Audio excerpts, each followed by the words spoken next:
Hello friends, I Sushant. Welcome you all to class 9 Geography, chapter number 5. We are continuing natural vegetation and wildlife. So today we'll start from types of vegetation. Okay, वनस्पति के प्रकार. ये जो दिया गया है हमारे देश में बहुत सारे तरीका का ये वनस्पति हैं, जैसे कि जो प्राकृतिक वनस्पतियों को ये पाई जाती है. देखते हैं कैसे कैसे. First it is given tropical evergreen forest, है ना. ट्रॉपिकल एवरग्रीन को क्या कहते हैं? उष्ण कटिबंधीय सदाबहार वन. Next it is tropical deciduous forest. इसका मतलब उष्ण कटिबंधीय पर्णपाती वन. Next point tropical thorn and scrubs, उष्ण कटिबंधीय कंटीले वन तथा झड़ियां. Fourth point it is montane, it is पर्वतीय वन. Last one it is mangrove forest, इसका मतलब वही मैंग्रोव वन, है ना. ये जो दिया गया है आपका किताब में 5.2 पिक्चर में, उष्ण कटिबंधीय सदाबहार का जो वन, इसको हम इंग्लिश में कहते हैं tropical evergreen forest. So the first point as we'll start from here, the first point tropical evergreen forest. इसको हम कहते हैं उष्ण कटिबंधीय वर्षा वन. ये जो वन है पश्चिमी घाटों के जो अधिक वर्षा वाले क्षेत्रों, जैसे कि आपका लक्षद्वीप, अंडमान और निकोबार द्वीप समूह, ये असम के जो असम है इसके ऊपरी भाग तथा तमिलनाडु के तट तक वे सीमित हैं.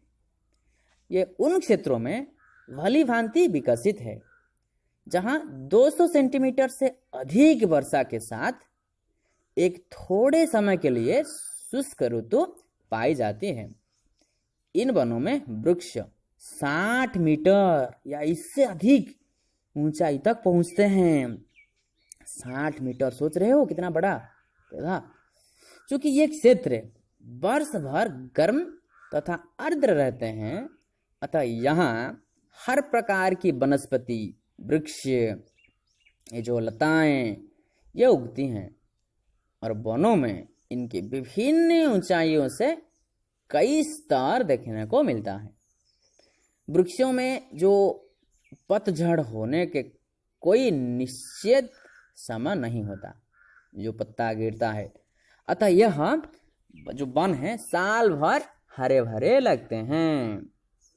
इस वनों में पाए जाने वाले जो व्यापारिक महत्व के कुछ वृक्ष, जैसे कि आपका एबोनी, महोगनी, है ना, रबर और सिंकोना, ये सब है.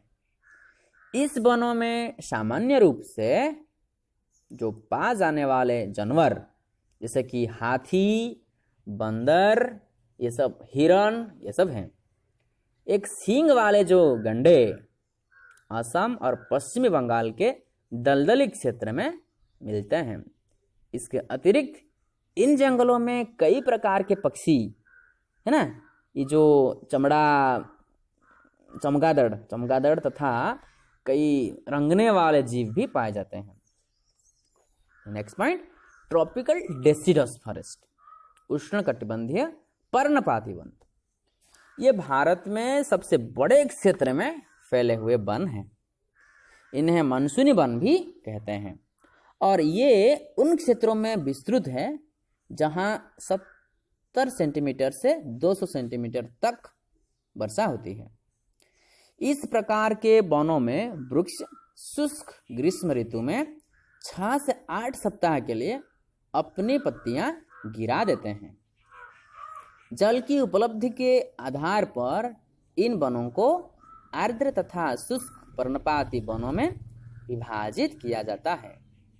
इनमें से आर्द्र या नम पर्णपाती वन उन क्षेत्रों में पाए जाते हैं जहां 100 सेंटीमीटर से 200 सेंटीमीटर तक वर्षा होती है.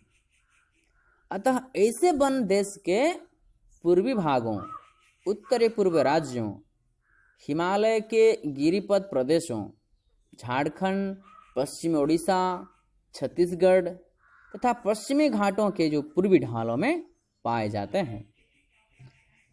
सागौन इन वनों की सबसे प्रमुख प्रजाति है। वह साल, शीशम, चंदन, रबर, ये सब अर्जुन, ये सब वृक्ष जो व्यापारिक महत्व वाली प्रजातियां हैं। शुष्क पर्णपाती जो वन उन क्षेत्रों में पाए जाते हैं जहां वर्षा 70 सेंटीमीटर से 100 सेंटीमीटर के बीच ये होती है। ये वन प्रायद्वीपीय पठार के ऐसे वर्षा वाले क्षेत्रों, उत्तर प्रदेश तथा बिहार के मैदानों में पाए जाते हैं। विस्तृत क्षेत्रों में प्रायः सागौन, साल, पीपल तथा नीम के वृक्ष उगते हैं। इन क्षेत्रों के बहुत बड़े भाग कृषि कार्य में प्रयोग हेतु साफ कर लिए गए हैं और कुछ भागों में पशुचारण भी होता है। इन जंगलों में पाए जाने वाले जानवर प्रायः सिंह, शेर, सुअर, हिरण और हाथी है। विविध प्रकार के पक्षी जैसे कि छिपकली, सांप और कछुए भी यहाँ पाए जाते हैं। So next point, the thorn forest and scrubs. इसका मतलब कैंटिली वन, कांटा है ना, तथा ये जो झाड़ियाँ जिन क्षेत्रों में 70 सेंटीमीटर से कम वर्षा होती है, लेस देन 70 सेंटीमीटर, वहाँ प्राकृतिक वनस्पति में कंटीले वन तथा झाड़ियाँ पाई जाती हैं। इस प्रकार की वनस्पति देश के उत्तरी पश्चिमी भागों में पाई जाती है, जिनमें गुजरात, राजस्थान, छत्तीसगढ़, मध्य प्रदेश, उत्तर प्रदेश तथा हरियाणा के अर्ध शुष्क क्षेत्र सम्मिलित हैं। ये जो अकासिया, खजूर, जो पाम कहते हैं हम, है ना, ये जो नागफनी यहाँ की मुख्य पादप प्रजातियां है ना। इन वनों के वृक्ष बिखरे हुए होते हैं। इनकी जड़ें लंबी तथा जल की तलाश में चारों ओर फैली होती हैं। पत्तियां प्रायः छोटी होती हैं, जिनसे बाष्पीकरण कम से कम हो सके। शुष्क भागों में जो झड़ियाँ और कंटीले पादप पाए जाते हैं। इन जंगलों में प्रायः चूहे, खरगोश, लोमड़ी, ये सब शेर, सिंह, जंगली गधा, ये सब पाए जाते हैं, है ना। Now let's go to the next point. Here it is, mountain forest, पर्वतीय वन। पर्वतीय क्षेत्रों में तापमान की कमी तथा ऊंचाई के साथ साथ प्राकृतिक वनस्पति में भी अंतर दिखाई देता है। वनस्पति में जिस प्रकार का अंतर हम उष्ण कटिबंधीय प्रदेशों से तुंद्रा की ओर देखते हैं, उसी प्रकार का अंतर पर्वतीय भागों में ऊंचाई के साथ साथ ये देखने को मिलता है। 1000 मीटर से 2000 मीटर तक की ऊंचाई वाले ये क्षेत्रों में अर्धशीतोष्ण कटिबंधीय वन ये पाए जाते हैं। इनमें चौड़ी पत्ती वाले ओक तथा जो हम कहते हैं चेस्टनट जैसे वृक्षों की प्रधानता होती है। 1500 से 3000 मीटर की ऊंचाई के बीच शंकुधारी वृक्ष जैसे कि चीड़, हम कहते हैं पाइन, देवदार जैसे कि आपका सीडर या आदि पाए जाते हैं। ये वन प्रायः हिमालय की दक्षिणी ढलानों, दक्षिण और उत्तर पूर्व भारत के अधिक ऊंचाई वाले भागों में पाए जाते हैं। अधिक ऊंचाई पर प्रायः शीतोष्ण कटिबंधीय घास के मैदान पाए जाते हैं। प्राय 3600 मीटर से अधिक ऊंचाई पर शीतोष्ण कटिबंधीय वनों तथा घास के मैदानों का स्थान अल्पाइन वनस्पति ले लेती है, जैसे कि आपका सिल्वर फर, जूनिपर, पाइन व बर्च इन वनों के प्रमुख या मुख्य वृक्ष है।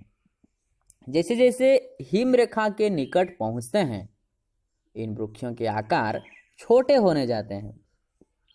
अंततः जो झड़ियों के रूप के बाद वे अल्पाइन घास के मैदानों में ये विलीन हो जाते हैं। इनका उपयोग गुजर तथा बकरवाल जैसी घुमक्कड़ जातियों द्वारा पशुचारण के लिए किया जाता है। अधिक ऊंचाई वाले भागों में जैसे कि मांस, इसके लिचियन घास तुंद्रा वनस्पति का एक भाग है। इन वनों में प्रायः कश्मीरी महामृग, चित्तरा हिरन, जंगली भेड़, खरगोश, तिब्बतीय जो कि बारहसिंगा, याक, हिम तेंदुआ जैसे कि गिलहरी, रिछ है ना, ये कहीं कहीं लाल पांडा जैसे कि घने वालों वाली भेड़ तथा बकरियां ये पाई जाती हैं इस जगह में। So dear friends, this much is all about of the day. Once again, we'll meet in the next video. Till that, take care of your studies. Thank you.